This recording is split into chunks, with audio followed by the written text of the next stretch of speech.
بسم اللہ الرحمن الرحیم نحمده ونصلی علی رسولہ الکریم اما بعد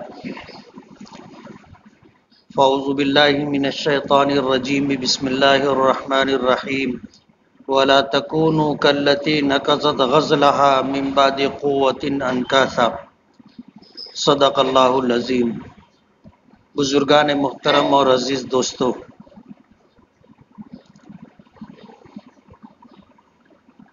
ایک وقت تھا کہ ہم لوگ رمضان کا انتظار کر رہے تھے،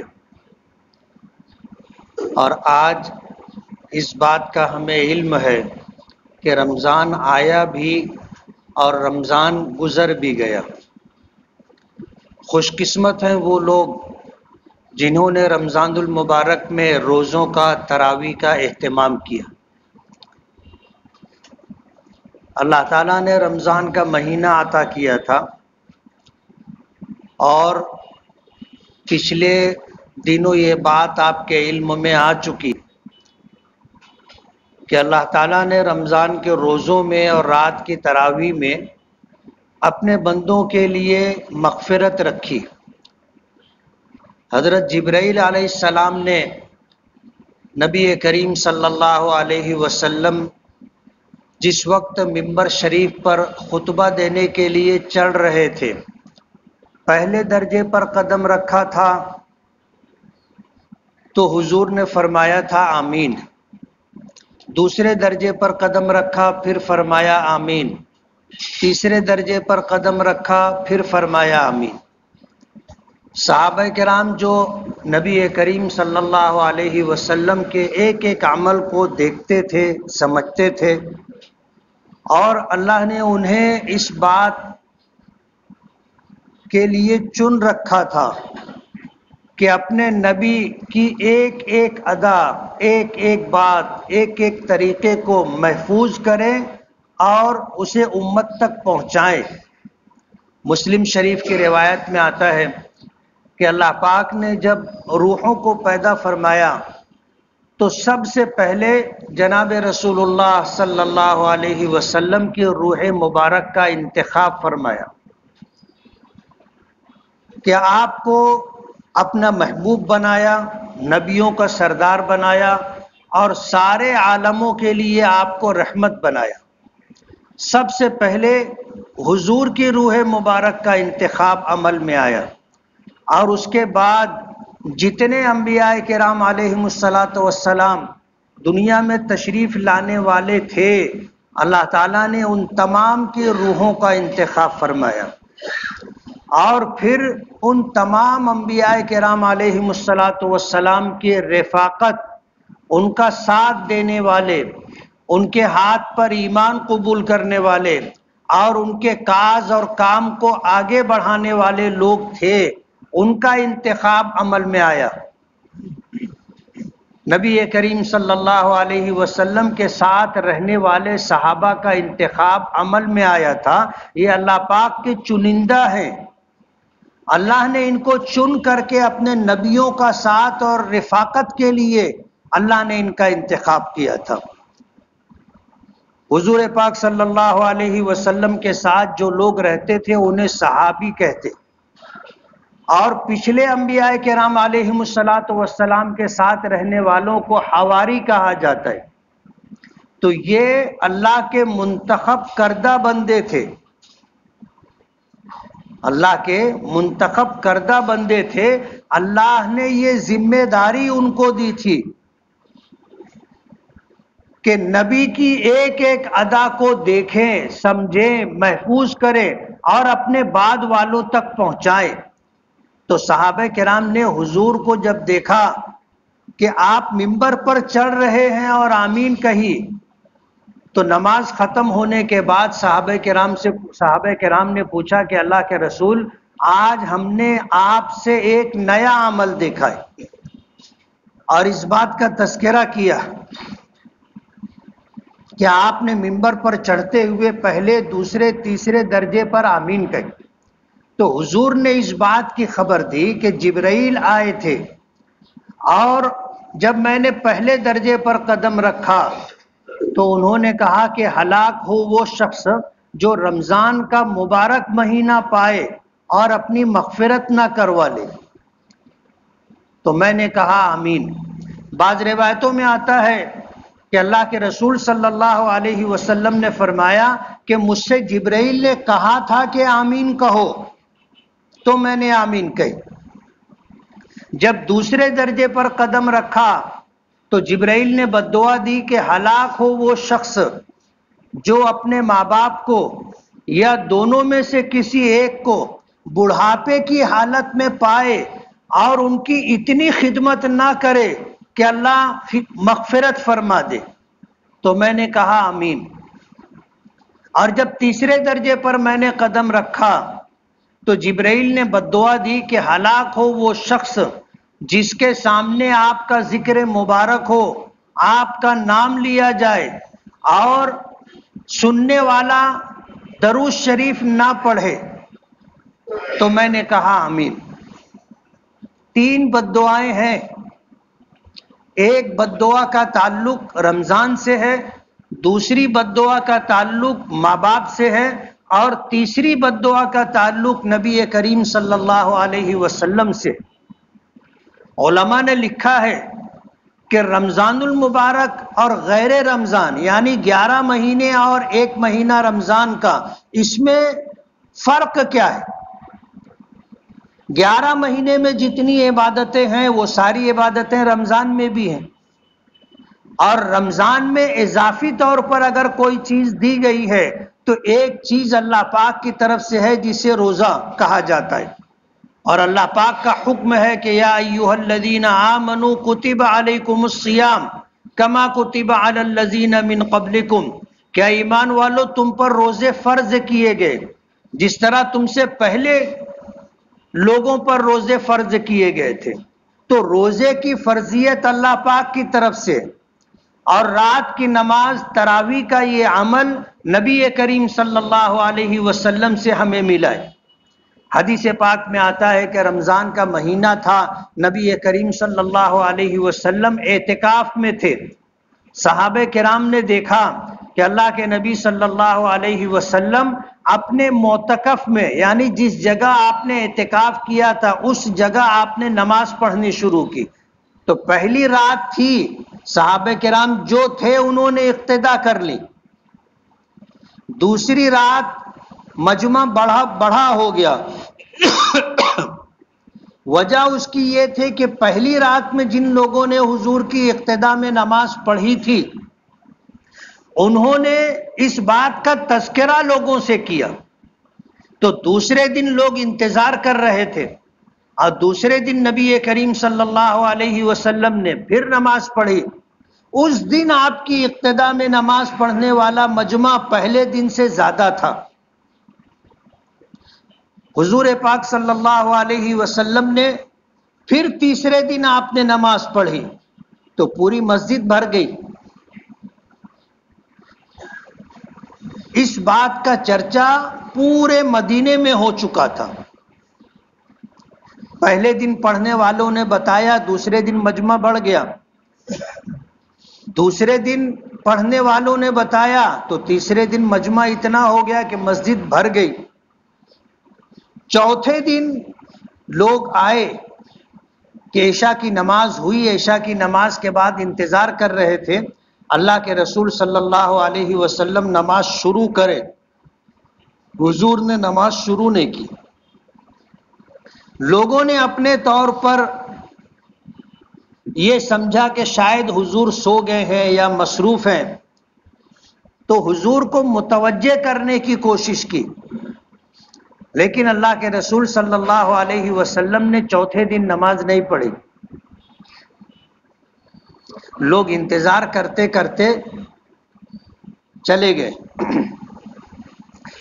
پھر حضور سے پوچھا، دوسرے دن رات گزر جانے کے بعد دن میں پوچھا کہ اللہ کے رسول آپ نے 1 دن 2 دن 3 دن نماز پڑھائی اور پھر آپ نے چوتھے دن نہیں پڑھائی، تو حضور نے فرمایا کہ مجھے اندیشہ تھا کہ کہیں تم پر یہ نماز فرض نہ کر دی جائے، اس لیے میں نے رات میں پھر یہ نماز نہیں پڑھی۔ تو تراویح کی یہ نماز نبی کریم صلی اللہ علیہ وسلم سے منقول ہے۔ روزہ اللہ پاک کی طرف سے فرض کیا گیا اور تراویح کی یہ نماز ہمیں حضور کی طرف سے عطا ہوئی ہے، اسی لیے تراویح سنت ہے۔ تراویح سنت ہے۔ حضور پاک صلی اللہ علیہ وسلم نے 3 دن نماز تراویح ادا کی اور لوگوں نے آپ کی اقتدا کی، اور آپ نے پھر اس لیے اس عمل کو موقوف کر دیا کہ کہیں یہ امت پر فرض نہ کر دی جائے، تو اس کی سنیت باقی ہے۔ یہی وجہ ہے کہ حضرت عمر فاروق رضی اللہ تعالی عنہ کے زمانے تک لوگ اپنے اپنے طور پر تراویح پڑھا کرتے تھے، باجماعت نماز نہیں ہوتی تھی، اپنے اپنے طور پر لوگ رمضان میں دن میں روزہ رکھتے تھے، رات میں 20 رکعت تراویح پڑھا کرتے تھے۔ حضرت عمر فاروق کا زمانہ آیا تو آپ ایک رات مسجد میں تشریف لائے تو آپ نے دیکھا کہ 2-4 لوگ ادھر جماعت سے پڑھ رہے ہیں، 2-4 لوگ ادھر جماعت سے پڑھ رہے ہیں، 2-4 لوگ ادھر جماعت سے پڑھ رہے ہیں۔ جو حافظ تھا قرآن پاک کا وہ امامت کر رہا تھا، جو حافظ نہیں تھے وہ اس کی اقتدا میں نماز پڑھ رہے تھے۔ یہ لوگوں کا اپنا عمل تھا کہ حضور کو انہوں نے دیکھا تھا رمضان کی رات میں تراویح کا عمل انجام دیتے ہوئے، تو اپنے طور پر لوگ یہ کام کر رہے تھے۔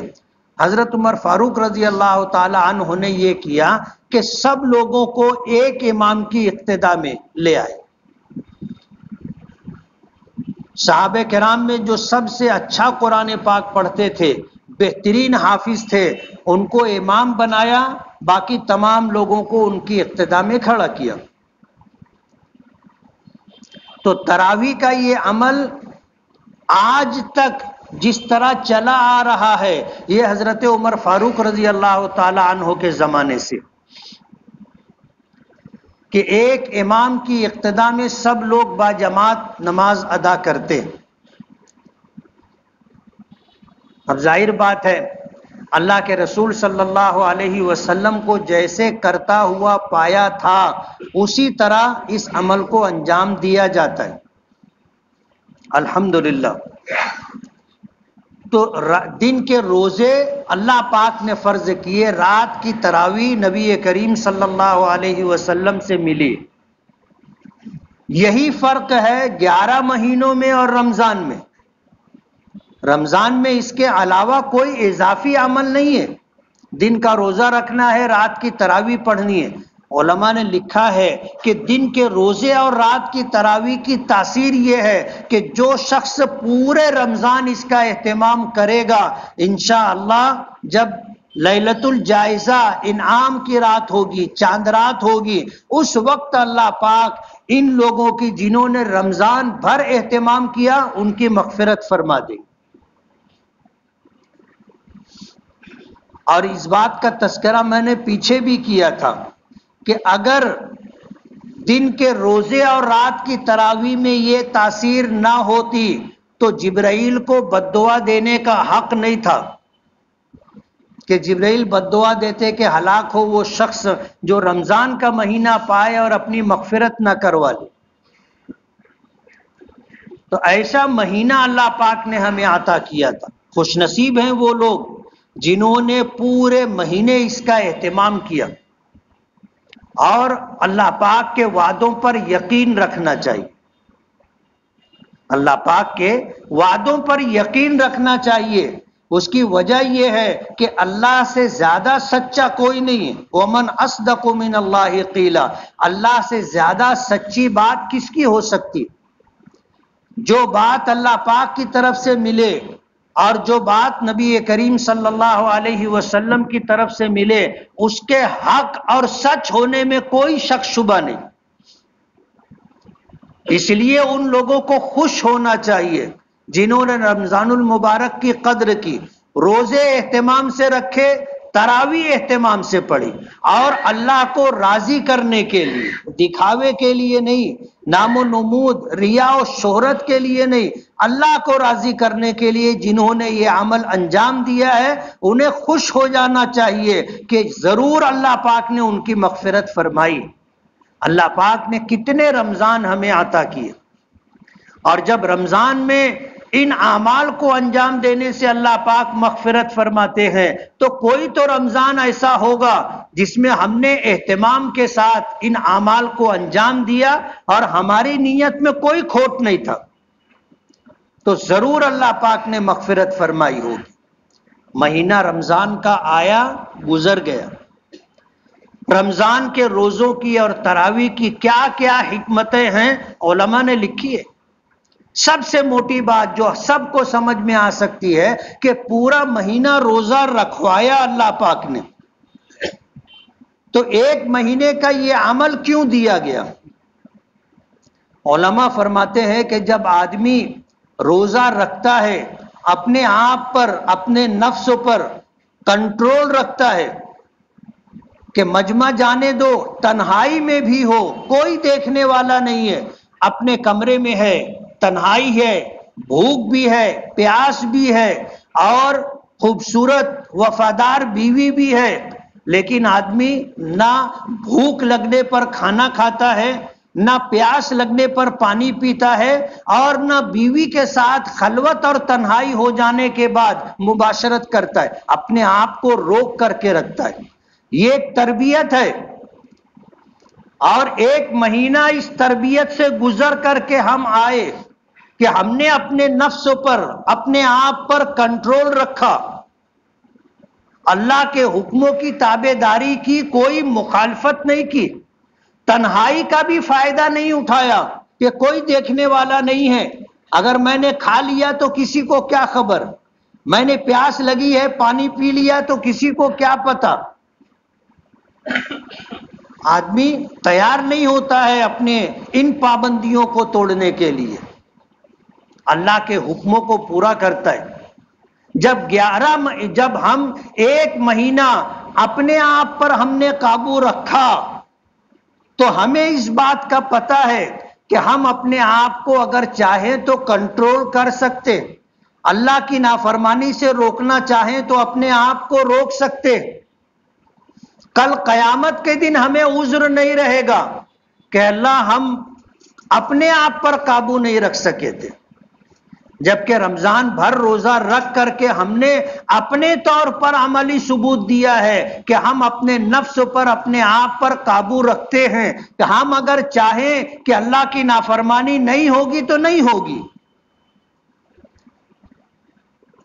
ایک مہینہ اس تربیت سے ہم گزرے، اب 11 مہینہ یہی تربیت ہمارے کام آنی چاہیے۔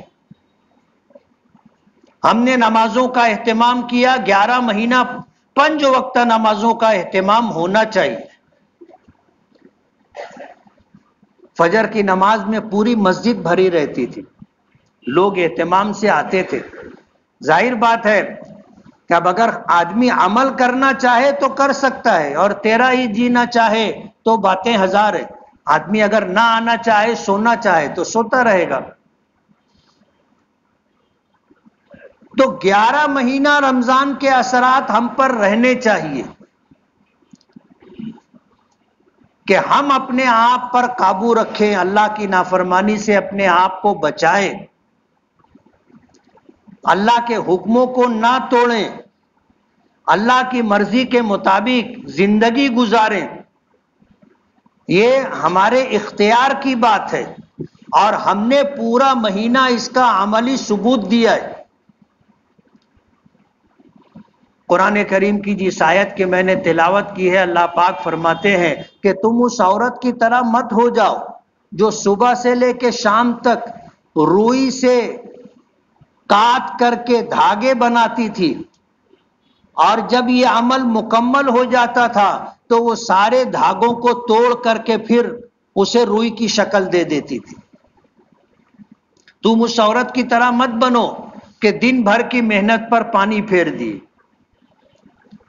رمضان کا مہینہ اللہ پاک نے عطا کیا تھا، ہم نے روزے رکھے، تراویح پڑھی، ہم نے عملی ثبوت دیا کہ اللہ ہم تیرے تابعدار فرما بردار بندے ہیں۔ ہم نے اللہ پاک کی بارگاہ میں ثبوت پیش کیا کہ اللہ ہم اپنے آپ پر، اپنے نفس پر قابو رکھتے ہیں، ہم تیرے حکموں کی تعمیل کرتے ہیں، ہم میں یہ بات ہے۔ ہم چاہیں تو یہ کر سکتے ہیں، ہم نے اس کا عملی ثبوت دے دیا ہے۔ اب ضرورت اس بات کی ہے کہ 11 مہینہ ہم اللہ کے حکموں کی تابع داری کریں۔ موسم سخت بھی ہو سکتا ہے، اسی لیے اللہ پاک نے رمضان کے اس مہینے کو، رمضان کے روزوں کو رمضان کے ساتھ مخصوص کیا۔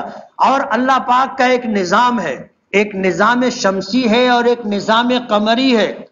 چاند کے اعتبار سے ہم اپنی عبادتوں کو انجام دیتے ہیں۔ یہی وجہ ہے کہ رمضان کے روزے کبھی سردی میں آتے ہیں، کبھی بارش میں آتے ہیں، کبھی گرمی میں آتے ہیں۔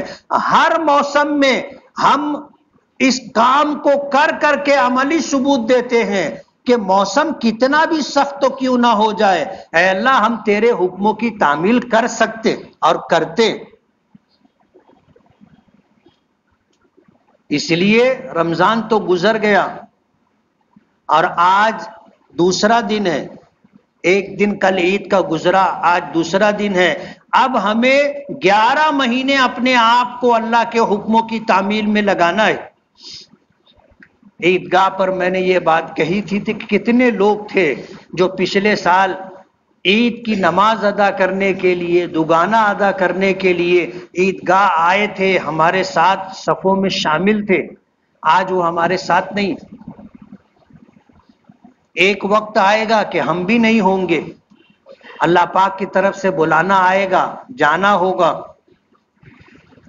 اور جب آدمی جاتا ہے تو اس کو جانے سے نہ تو اس کا مال روک پاتا ہے، نہ اس کی جائیداد روک پاتی ہے، اور نہ اس کا لشکر، اور نہ اس کے قلعے، اور نہ اس کے رشتہ دار، اور نہ دوست و احباب، کوئی بھی اسے جانے سے نہیں روک پاتا۔ اللہ کی طرف سے بلانا آیا ہے، بلاوا ہے تو جانا ہے بس۔ پتہ نہیں اگلا وقت ہمیں ملتا ہے نہیں ملتا ہے، اگلی عید، اگلا رمضان ہمیں نصیب ہوتا ہے نہیں ہوتا ہے۔ اللہ پاک نے ایک رمضان دیا، ہم نے اس کی قدردانی کی، دن میں روزے رکھے، رات میں تراویح ادا کی۔ انشاءاللہ اللہ کی ذات پر آپ بھروسہ اور یقین رکھو کہ یقیناً اللہ پاک نے مغفرت فرما دی ہے۔ اب جب اللہ پاک نے ہماری مغفرت فرما دی ہے تو یہ اللہ پاک کی طرف سے عطا کردہ اس نعمت کی قدردانی ہونی چاہیے۔ ہم ایسا کوئی کام اب نہ کریں کہ اللہ پاک ہم سے ناراض۔ نمازوں کا اہتمام کرتے رہیں، اللہ کے حکموں کی تابع داری کرتے رہیں، اسے پورا کرتے رہیں، اللہ کی نافرمانی سے، گناہوں سے اپنے آپ کو بچانے کا اہتمام کریں۔ ایسا نہ ہو کہ ہم نے اتنی محنت کی اور اتنی محنت کرنے کے بعد جو حاصل تھا، جو ہمیں انعام کے طور پر اللہ پاک نے عطا کیا تھا، ہم اسے ضائع اور برباد کر دیں۔ یہ نہیں ہونا چاہیے۔ رمضان کی قدردانی یہی ہے کہ 11 مہینہ ہم اپنے آپ کو اللہ کے حکم کی تابع داری اور فرما برداری میں لگائیں، اور رمضان کے روزوں اور تراویح کے عوض اللہ پاک نے جب ہماری مغفرت فرما دی تو یہ مغفرت کی صفت ہمارے ساتھ جڑی رہے، یہ ضائع اور برباد نہ ہو۔ اس کے لیے 11 مہینہ اپنے آپ پر کنٹرول کرنا ہے، گناہوں سے، نافرمانیوں سے اپنے آپ کو بچانا ہے۔ انشاءاللہ رمضان کا یہ عمل ہماری مغفرت کروا کر ہمیں جنت میں لے جانے کا سبب اور ذریعہ بنے گا۔ ہمیں اللہ تعالیٰ کی رحیم و کریم ذات پر امید ہے کہ انشاءاللہ اللہ نے اپنا وعدہ پورا کیا، جس کی خبر نبی کریم صلی اللہ علیہ وسلم نے ہمیں دی تھی۔ اللہ تعالیٰ ہمیں مزید اسی طرح کے رمضان عطا فرمائے، اور اللہ پاک کی طرف سے داد و دہش اسی طرح ہوتی رہے، اور جس طرح اللہ نے ہمیں دنیا میں نوازا ہے، ہماری آخرت اللہ پاک اس سے زیادہ بہتر اور عمدہ بنا دے۔ وآخر دعوانا ان الحمدللہ رب العالمین۔ جن ساتھیوں نے سنت نہ پڑھی وہ سنت پڑھ لیں۔